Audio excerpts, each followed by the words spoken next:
Hey everybody, how's it going? Rendon here, in a very familiar landscape and setting. Thought I'd do something a little bit different today and talk about the builds I have made post-patch 1.08 and 1.09. Again, most of these were started post 1.08, but really were fleshed out in the most recent patch that came out in Elden Ring.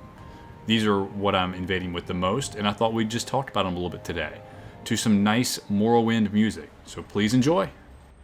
No better way to start off this video than with a little ambush here in the Deeproot Depths to the soundtrack of Ambush from Morrowind, the 2002 Game of the Year. An incredible RPG that you should all play, even to this day. I would recommend you download some mods on it, but if you have not tried it, it is the best Elder Scrolls game. And that is not a controversial statement. It is by far the best Elder Scrolls game that has ever been released.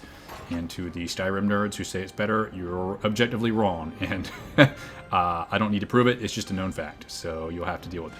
Anyway, this you may recognize as Ren, or is Ren the Manorsworn, was Ren the Manorsworn. He has been updated because I am not going to be throwing guard counters or using guard counters on any builds for the foreseeable future. Does that mean guard counters are bad? Yes, kind of, but that doesn't mean that they're awful. I just got tired of it because I don't really use shields on builds. I do not like playing defensively in invasions or in PvP in general. I am much more of an aggressive, get-in-your-face player. So guard counters do not really work for me, and I got so tired of throwing them for 2 weeks straight that I wanted to change the actual character a little bit. First of all, I renamed him. He was going to be Mallobaude, which is kind of a dark Arthurian type of character, if you're familiar with those stories at all. But then I just thought I would name him something a little bit more innocuous, but also edgy. And I just settled with the Dusk Chevalier. Doesn't that sound cool? Dusk Chevalier. It's like a dark type of knight that still hung out with Rykard even after he started committing all the blasphemies, became a snake. He was a loyal knight who followed Rykard no matter what. So that's pretty cool. Switched out some things in the character in addition to the name. Obviously still using the Blasphemous Blade, but now we swapped out a couple of talismans for the Godfrey icon and increased the poise with the Bullgoat's talisman and some different armors. I think we're rocking somewhere around 84 poise, maybe a little bit more. You know, I might be totally lying about that because you can probably see in the menu a second ago. I kind of forgot at the moment, but it's a whole lot more whatever it is. Incantations, Giant Slam Take Thee still doing the vast majority of the work on this build. In addition to that, obviously the aspect of the Crucible Horns for some fun combo gameplay, knocking people down. Really, that's just fun to throw. I like to hit people with it. And then Death Lightning. But Death Lightning, I don't have the Faith for, and so now, to compensate for that, we have swapped out some of the tiers on the Wondrous Physic. Still keeping the Crimson Bubble, because I think that's kind of a necessary tier. You may disagree, but that's okay. You can disagree with me in Elden Ring.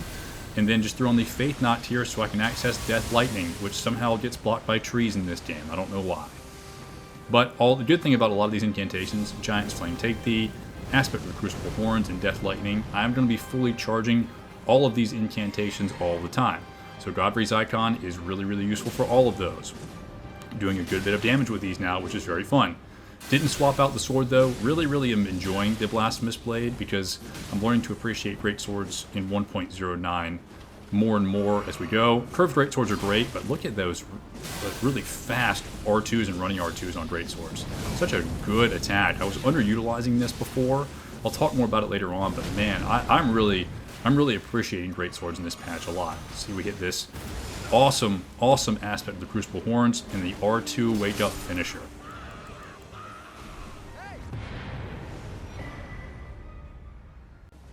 See here in this invasion, I jumped down on what I think is a solo phantom who is bloodhound stepping around with two thrusting swords, but boom, it's not a solo phantom. It is an entire gank squad of 3 people with halberds, power stance thrusting swords, and magic. So I have to get out of there.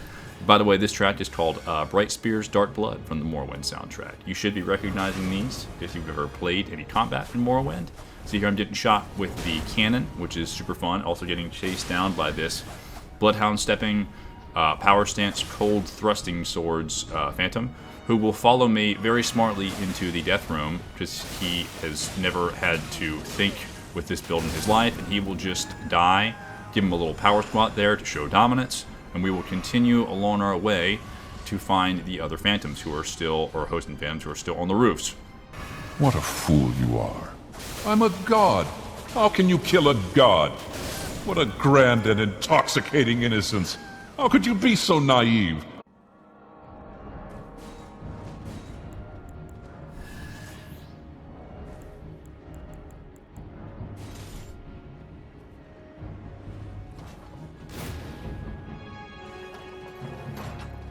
This Phantom is going to try to switch to his cannon again, but he is way, way, way too late, and I will knock him off the roof.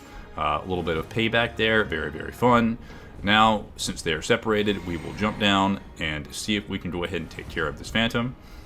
Do a quick look around, and there they are right there, still with that jar cannon on. Probably should take that off. I do like their name, though. Kareem. Fully charged Giant's Flame Take the free aimed for the death. Oh man, that's so satisfying to hit. It feels so good. See here, for some reason, I think that this knight is the host for a minute. I have no idea what I was thinking. Doesn't really matter though. Have to go back and find the host who somehow died. So that's kind of a disappointment to this invasion, but the rest of it was really, really fun. Come into the boss fight against the Godstand Apostle in the Windmill Village with 3 people. See here on the right, we target this first person immediately because they are using Rot Breath. We're going to try to take them out with some fun R2s on this build. The R2s on the Great Swords in patch 1.09 are really, really good. You should be using them. However, since there's 3 people, we're going to go ahead and switch to a Heavy Thrusting Sword, which is a little bit meta. But if we're dealing with Rot Breath and we're dealing with Bleed and Rot Chase Downs, I want to go ahead and use that Heavy Thrusting Sword to take down one person as fast as possible. Because after that, we can get a little bit more fun and a little bit less mean. In a second here, you will see this Phantom barely escape because their friend was there to save them. We will have a nice, fully charged Giant's Flame Take Thee for around 766 damage, which is pretty good. I'm very satisfied with that amount of damage on a level 85 character. I don't really need a whole lot more than that. I don't need to absolutely delete people more than I already do with it around this range because of people's vigor. These actually, they have decent vigor for this level, so I'm going to applaud this group for doing that. Tried to cast that Death Lightning, but they did not fall for it, which is fine. People rarely walk into Death Lightning, although I always kind of hope that they think it's something else. As you can see, the host here is using or 2 Godskin Peelers Frost Infused, and we will fight and heal and dance here on the edge of this fire, this Flaming Breath. Man, what a cinematic fight. You should like and subscribe for more content like this. Nice teamwork there with the Godskin Apostle to take down that first Phantom. Very, very cool. Giant's Flame Take Thee to absolutely obliterate and mystify the Phantom there, and now the host is all alone, and we will chase them down. The host name is Whippet. I don't know if that's a reference or if their build started out very differently, but it looks like this boss fight is over.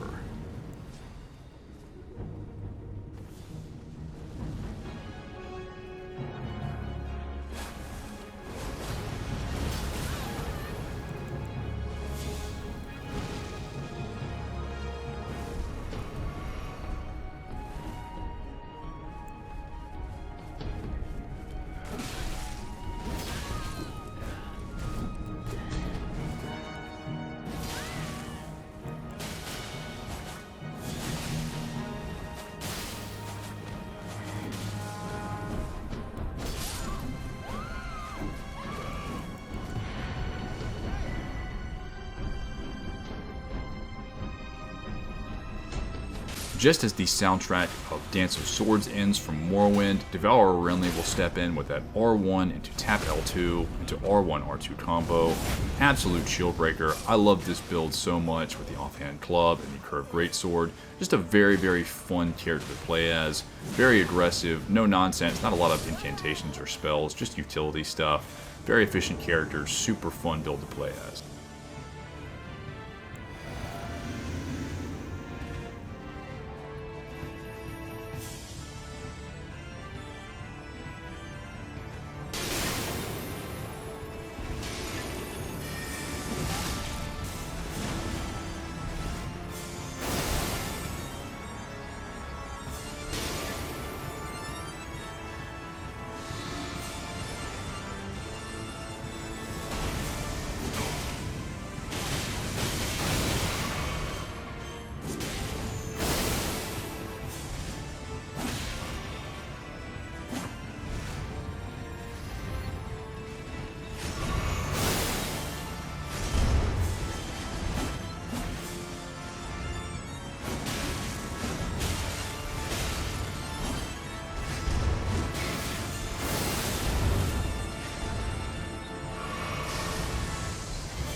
Gonna switch away from the Morrowind soundtrack for just a minute to go to Dance of Illusions from the Symphony of the Night soundtrack in Castlevania. At least I'm pretty sure it's Symphony of the Night. Please, Castlevania fans, try not to roast me alive too much.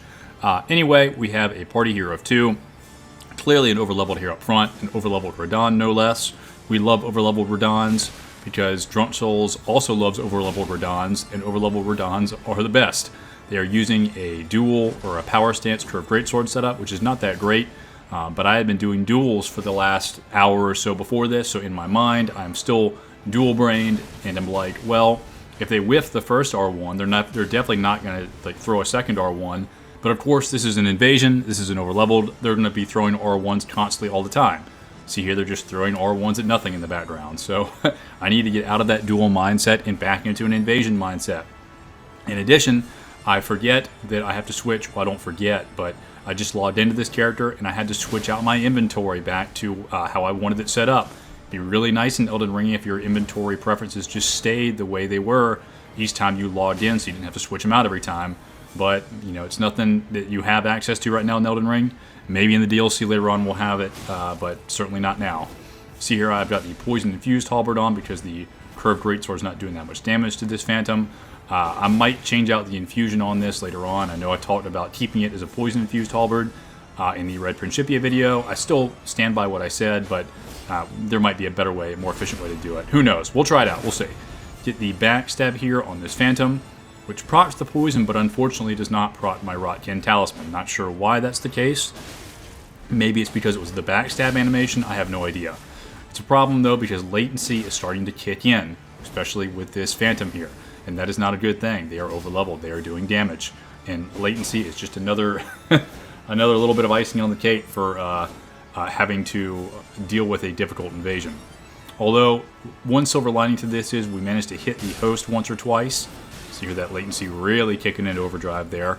And as I said, we hit the host once or twice, and we have discovered that they are very squishy. Also, they are very aggressive for some reason and not healing. So all we have to do is wait for them to run up closer, which they just do for some reason. And again, they're still not healing. See here, this bubble is going to pop them one time. They will jump down, and one Halberd R1 will finish them. Kind of a weird end to an interesting invasion. The power of Christ compels you! The power of Christ compels you! Be gone!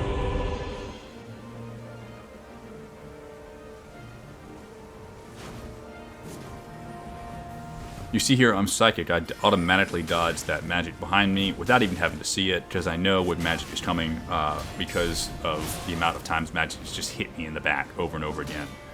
This Phantom seems to be able to block forever, because he takes 3 or 4 charged, or just running R1s on his greatsword, although that last R2 finally gets him. I know that this mage is somewhere behind me, so I have to keep that in mind. They will start casting at me in a second. So I will take the moment to run around this little rot hill here and put on some magic fortification. I think a very fair version of the Barrier of Gold. I don't remember exactly how much it boosts it. Maybe it's 50% or something like that, or maybe it's a little less. Anyway, it's necessary for this. See here, I pull out the halberd because I think that mage is just going to stick around here and start or keep casting spells at me, but they don't. They run away and leave their Phantom behind. So this does feel a little bit dirty, but I still thought at any point in time, okay, that mage is going to come back out again. I'm going to have to run them off with this halberd before I switch back. But they never do come back. They just let their Phantom fight out here and die. So I guess I get to sit here and be the super meta mean halberd, the Invader. But you know, I guess that is just what it is, unfortunately. I only made one small change to Renly recently, which is just the headpiece. I put on the Imp Head Wolf instead of the Fingerprint Helm, just to add that +2 endurance. This character doesn't really use spells or anything else, or some incantations, but mostly utility incantations, so he's just aggressive. He's just putting pressure on hosts and phantoms all the time. So as much endurance as I can get on this character, I will take. Plus the Imp Head Wolf kind of calls back to when I was first invaded by invaders. I thought they were just wearing all this crazy stuff, these really kind of scary looking armors and things. So I was like, okay, let's draw back to that. It's kind of a fun callback for myself. Now see here, we get a nice Tawner's Tongue invasion to show off the Pardoner Crow. I know it's a Tawner's Tongue invasion because in a second we'll get a co-invader, which is always really, really fun. The host here in the Phantom, it looks like the Phantom is a gladiator type of build, and the host is a Dang It JM looking character, which is really, really neat. Partner Crow uses things like thrusting swords and offhand fan daggers for that Crow Quills kind of throwback. The Velka's Hunter, Oriendel, Aryamis, Londor, Velka themed type of build, anything like that lore wise, using Black Flame incantations, a build and some armor, the Confessor set that makes it look a little bit more like one of the Velka's Hunters or the Partners from Dark Souls 1, using things like Scouring Black Flame, which is a little difficult to hit, but you can definitely utilize it well. Basically what you want to do, I'll put something on the screen to re-describe what I'm talking about for people who learn things better through reading than having someone explain it to them. Scouring Black Flame, you're going to want to start off initially casting it facing a different direction than the target, because anybody can see that incantation and will just roll it every time. But if you cast it away from you at first, aiming somewhere else, and then pivot at the last second when the target is close enough to you to aim at them, you can it'll completely turn that incantation around and cast it where you want it to go. You can catch people as they're trying to attack you or as they're trying to roll away from it. But a note, if you wait to cast it too late, if you wait to pivot too late and the black flames start to come out, then you've waited too long. It will cast in whatever direction you started casting it in, and then before that animation cancels, you're probably going to get hit by somebody else. So you got to be careful with it. But it is good. You see I cast that phantom there as he's trying to roll away. You can catch people with it. Just make sure you also unlock and aim closer to the ground so that the flames will not rise quite as fast. Utilizing the tree spear here as well, you can buff it with the Ash of War, but you can also buff it with other things as well, like lightning or black flame, which is interesting because it already has holy damage. Something like Holy Grease is probably best to put on this because you would get that double benefit from the already innate holy damage on the tree spear, so you're not getting more split damage than you already have, and you're just buffing it with some more holy damage. That's probably the best way to do it. The R1s, the crouching R1s, have slashes, which is really, really good for mix-ups. The heavy R2s obviously can do that double thrust, so you can catch people in rolls, or if you hit them, it just will do a shit zillion ton of damage. So that's very, very good. Very good weapon overall, very fun. Nice chase down tool, just a good one-on-one weapon all in all. Although I wouldn't recommend using this if you're fighting like 3 people at one time. There's probably something, there are better options like the Scythe or some other things, which we'll talk about more in a minute.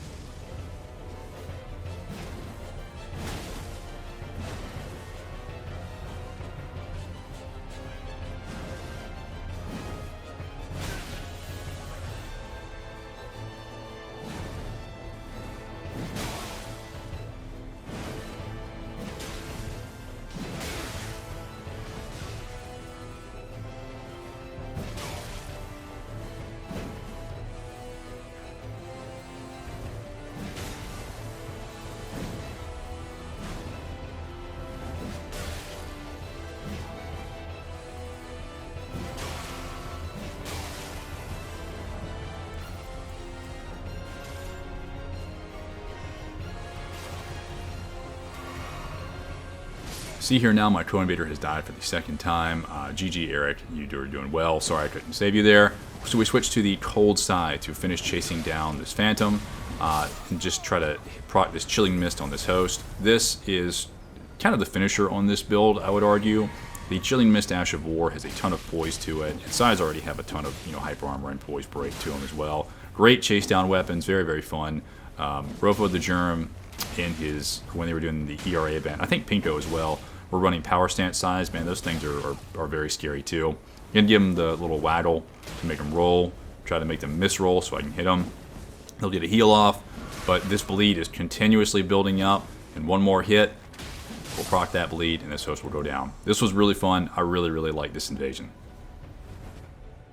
For all you doubters who said it couldn't be done, here is the Carrion Knight Sword blocking one-handed Colossal Sword R1s and two-handed Colossal Sword R1s. I heard a lot of kickback about the how much this sword could block. Just letting you know. To make this sword even cooler, the animation on the R2 blocks Storm Stomp. Now, of course, you need a lot of stamina to do this, and I'm not recommending that you just do that all the time. I'm just showing you what it can and can't do.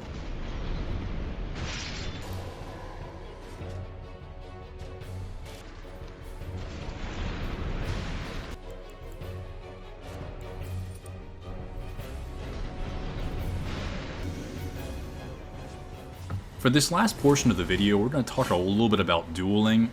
This is mostly what I've been doing on this level 136, I guess, quote-unquote meta character. He's a strength build. You know, there's been a lot of stuff recently going around in the arena. Colossal swords into, you know, the true combo after the R1 poke or crouched R1 poke into like a curved greatsword. I haven't really been doing that. I don't really like that setup a lot. It takes an incredible amount of stamina and endurance to do. I like the Colossal Sword and the Offhand Dagger. It's actually not my favorite setup. I'll show you my favorite setup a little bit later on. It's a little bit different. It still involves an Offhand Cold Dagger, but the main weapon is a little different. I don't always go for duels. It depends on my mood. I think that they are great tools, though. You're building different muscles in invasions versus dueling.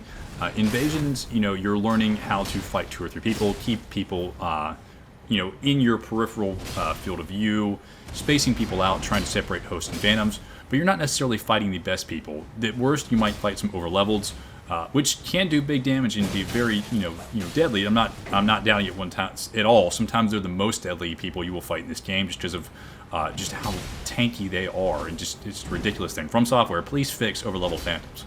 But you're not necessarily fighting the best people, and because those players are slightly less experienced most times, even if they are over leveled, you can outplay them. You can kill them with backstabs, parries, whatever that they don't expect, because they're not used to fighting those types of things. And that's exactly my point for duels. In duels, you're going to be fighting some of the much better players, probably in some cases some of the best players in this game, or at least the upper echelon of players. And you're going to see setups and things that you will never see in invasions, or at least not first in invasions. And it's going to teach you how to combat some of the best, you know, weapons, some of the best setups, just some of the things that are really strong. It will teach you how to fight those and how to beat those. So if you do come across them in invasions later on, some person's just running the build they read on YouTube that's really strong, you will not fall for it because you know how to beat it, because you've fought it before. You've played people that use those things. So I think that's where duels can really shine for, you know, people, even invaders. If you're mostly, you know, strictly an invader, I think that duels can help you out with some things. Plus, duels with friends are really fun. That is fun. I will do that all the time. Now, why Offhand Dagger as opposed to something like Curved Greatsword? Well, we already talked about a minute ago, you know, why, you know, Offhand Curved Greatsword with something like a Colossal in your main hand takes so much endurance and stamina in the first place.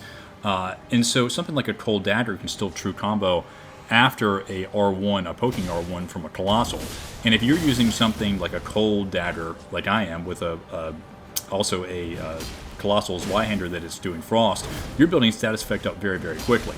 Combine that with how fast the swings come out on like an Offhand Dagger, often means that you can actually outtrade people, not because of poise, but because of how fast they come out. There have been a million times where I've been, you know, in a very sweaty duel, down to the wire, you know, both, or, you know, combat ordeal, whatever, and it's like, okay, we both have like 100 health left, and we're just rolling around each other looking for some sort of advantage, and I will win just because of how fast that dagger comes out. Like, I'll get a roll off, they'll swing, I'll roll again, and they'll swing too, but my dagger will hit them just, you know, a little bit before they can finish it because of just the speed of it. And again, a lot of times too, people underestimate the dagger because it doesn't do that much damage, but you forget it procs that status effect, whether it's bleed or it's cold. You know, it works, and it will really do a lot of damage over time. See here my favorite combo with the Carrion Sword. It is the R2 into Carrion Slicer into Carrion Piercer. And if they roll away from you after the Slicer, you will pretty much guaranteed a Carrion Piercer hit. Now, the way to counter this is to, once I do the R2 and I hit the Slicer, is to just hit me back. You have to challenge me. If you challenge me on that Carrion Slicer or after the Carrion Slicer, the combo will not go off. So that's the way to get out of that. Otherwise, you're going to take like over 1,000 damage. So just be aware of that. I'm teaching you how to beat it. But if you don't know how to do it, again, the Carrion Knight Sword R2 into Carrion Slicer, and when they roll away, just immediately go ahead and time that Piercer, and you can roll catch people. You'll see it here again in 1 second.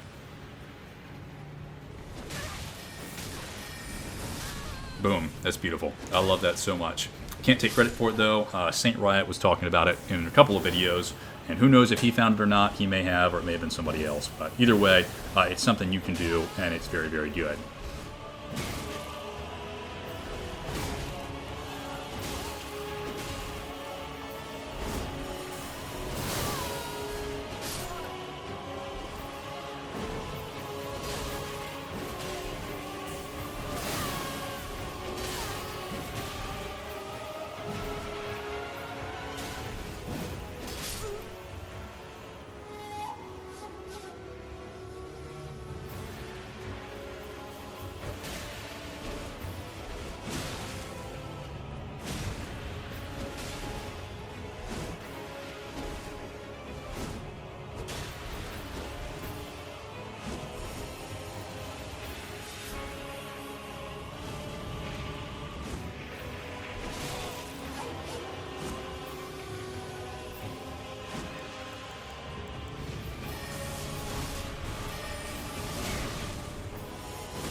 So now we finally get, in the last part of the video, to my new favorite setup in duels, and that is the Helfen Steeple with an offhand Cold Dagger. You see here is the Misericord, but I've since swapped it out for the Wakizashi.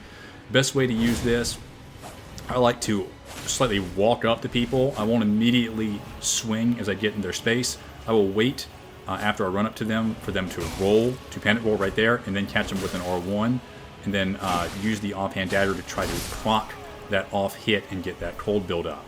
Also, as I said before in this video, if you have a greatsword, you should be throwing the new R2s.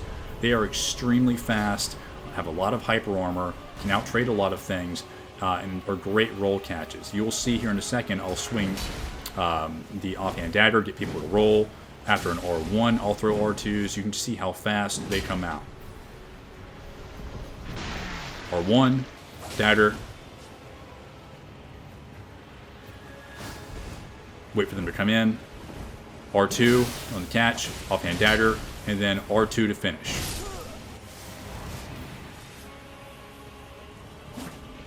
Get in their space, throw a delayed R1, it misses. It's okay though. Try to get in their space again. Delayed R1, it hits, offhand cold dagger, R2 to catch, roll away, R1, frostbite, or frost proc. It is fun, it is deadly. Man, I love it. That is the new favorite setup for me. But that's pretty much the video. Again, I know this is another 27-minute long video. I can't stop myself. I have so much fun with these. Anyway, I hope you've enjoyed. I hope you've enjoyed the music. I hope you enjoy me leaning up against this clearly illusionary wall right here. I'm not just leaning on nothing, I promise. But I will see you in the next one. And yeah, peace.